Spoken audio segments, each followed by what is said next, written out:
बिस्मिल्लाहिर्रहमानिर्रहीम। नाजरीन अस्सलाम वालेकुम। नाजरीन, ये जो इज़राइल का ईरान पर हमला था, इसके असल अहदाफ क्या हो सकते हैं?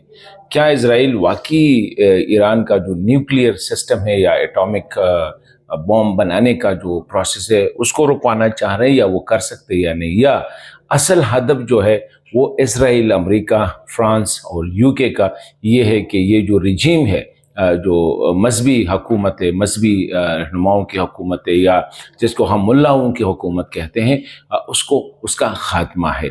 ये बुनियादी बात है। और यही वजह है कि ये जो ईरान के साथ कुछ हो रहा है, अफ़गानिस्तान में भी इसके असरात महसूस किए जाएंगे, क्योंकि इस वक्त दुनिया में दो ममालिक है, एक है ईरान, एक है अफ़गानिस्तान, जहाँ पे जो मजहबी जो तबका है, या जो जिसको हम मुल्ला कहते हैं या थियोक्रेसी कहते हैं, बिल्कुल उसकी हुकूमत है। तो अभी ये अफ़गानिस्तान में भी इसकी जो है वो इर्तियाश या उसके जो है ना फील किया जा रहा है। मैं क्यों कह रहा हूँ कि ये जो है ये जो हमला है, ये सिर्फ न्यूक्लियर बॉम्ब को डिले करने में, क्योंकि ख़त्म तो हो ही नहीं सकता, डिले कर सकते हैं जिस तरह पहले हुआ है, यह ईरान की ताकत को नहीं बल्कि ईरान की हुकूमत को ख़त्म करने का सबसे बड़ा मंसूबा यही है। और ये सिर्फ इज़राइल का नहीं है, इज़राइल सिर्फ फ्रंट पे है, इसके पीछे जो है बहुत से ममालिक है। और ये भी हो सकता है मोस्ट लाइकली कि कुछ अरब ममालिक भी, क्योंकि उनको भी ईरान की जो मुल्लाइज़म है इससे ख़तरा है। इसी पे बात करेंगे। अभी ये जो हमला हुआ है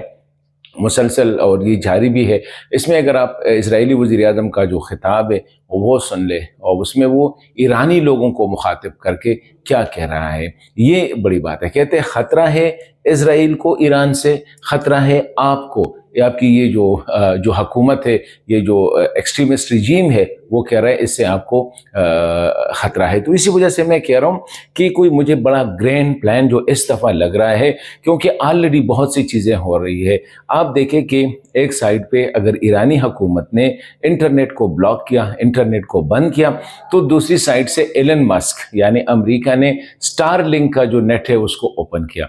मतलब ये है कि ईरानी हुकूमत ने मुजाहिरों को रोकने के लिए या हुकूमत के ख़िलाफ़ जो है लोगों को उठने के लिए, उससे रोकने के लिए, ताकि कम्युनिकेशन ना हो, सोशल मीडिया को सारा और स्पेशली इंटरनेट को बंद किया ताकि कम्युनिकेशन ना रहे। तो उस कम्युनिकेशन को बहाल करने के लिए अब अमेरिका ने स्टारलिंक के सर्विसेज प्रोवाइड किए हैं, और बता भी दिया गया कि ईरानियों, आपके लिए जो है ना ये फैसिलिटी हमने दी है। तो यही वजह है कि वो यही उनकी जो कोशिश है। और आज अगर आप देखें, ईरान ने न सिर्फ इजराइल को बल्कि फ्रांस, यूके और अमेरिका को भी धमकी दी, और उनको खुल के बता दिया है कि हम इजराइल पे एक और हमला कर रहे हैं, अगर आप लोगों ने इजराइल को सपोर्ट किया, ये वार्निंग है, ये इसी हमले पे उनको पता है कि कुछ नहीं करेंगे, लेकिन अगर किसी भी हवाले से आप इजराइल को इस प्रोजेक्ट में सपोर्ट कर रहे हैं तो हम इससे बड़ा हमला करेंगे। और अमेरिका, यूके और फ्रांस के जितने भी बेसिस हैं मिडिल ईस्ट में या इस खत्ते में, उसको टारगेट किया जाएगा।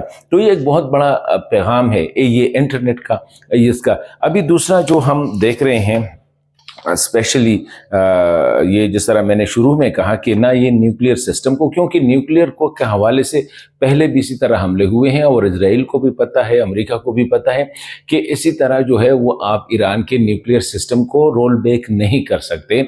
ये एक बहाना है, हालांकि इससे पहले 2 दिन पहले एग्रीमेंट होने वाला था। बहाना इस तरह है कि अभी ठीक है, नेतन्स का जो न्यूक्लियर साइट है उसको टारगेट किया गया है, लेकिन उसको भी ऊपर जो जनरेटर पड़े हुए हैं या ऊपर जो बिल्डिंग है उसको टारगेट किया। वो अंडरग्राउंड जो फैसिलिटी है जहाँ पे ये जो रिएक्टर्स, न्यूक्लियर रिएक्टर्स लगे हुए हैं, या जो जो जो एनरिच करते हैं यूरेनियम को, वो जो लगे हुए हैं, वो उसको कोई नुकसान नहीं पहुँचे। इसी तरह जो दूसरा है फवादा में, वो बहुत अहम है, वो पहाड़ों में है, तो सिर्फ एक को टारगेट किया गया है, वो भी निशानी के तौर पर। मिलिट्री लीडरशिप को टारगेट किया है, IRGC को टारगेट किया है, मिले इसको।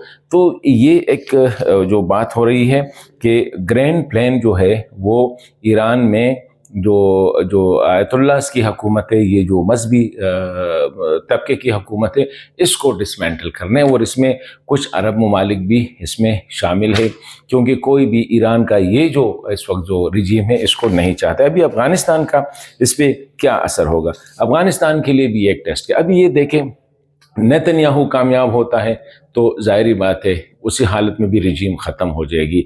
नेतन्याहू नाकाम होता है तो ये नेतन्याहू की नाकामी नहीं हुई, अमेरिका, यूके और फ्रांस की उनकी नाकामी होगी। तो वो भी अपनी नाकामी को जो है मेरे ख्याल में इतना इजीली डाइजेस्ट नहीं कर पाएंगे।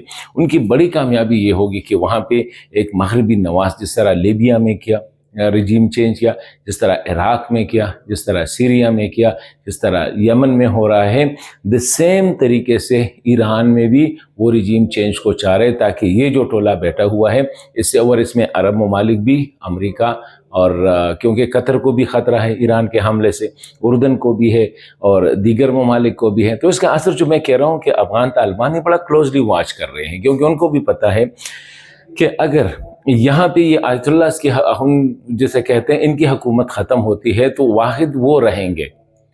तो यहाँ पे सबक क्या है, क्योंकि ऑलरेडी ईरानी अवाम जो है अभी वो अपने रजीम के ख़िलाफ़ है, वो मुजाहरे कर रहे हैं क्योंकि वो एक्सट्रीमिस्ट है, उनको वो आज़ादी नहीं है जो कि एक शहरी को होती है।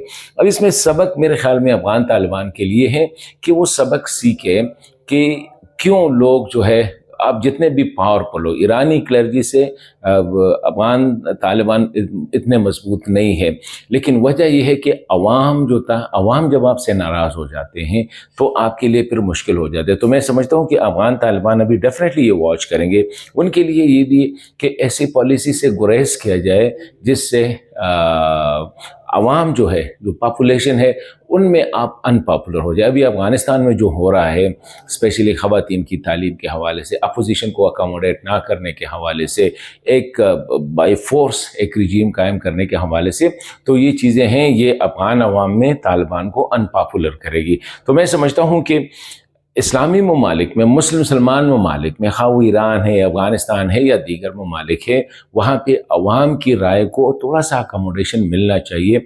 वरना यही है कि फिर बाहर से अभी अगर अमेरिका, अगर मूसाद, इजरायली इंटेलिजेंस एजेंसीज का इतना इंग्रेस है ईरान में, क्यों है? वजह उसकी यही है कि वहाँ पे लोग नाराज़ है, और जहाँ पे लोग नाराज़ होते हैं तो फॉरेन इंटेलिजेंस के लिए या बैरूनी इंटेलिजेंस के लिए उसमें स्पेस ज़्यादा होती है। तो ज़्यादा जो इस वक्त जो टारगेट है इजरायली हमलों का, या जो अमेरिका, फ्रांस और यूरोप इसमें आ रहे हैं, वो न्यूक्लियर से ज़्यादा ये जो वहाँ पे रिजीम है, ये जो हुकूमत है, वो सबसे बड़े जो है ना उनके निशाने पे है।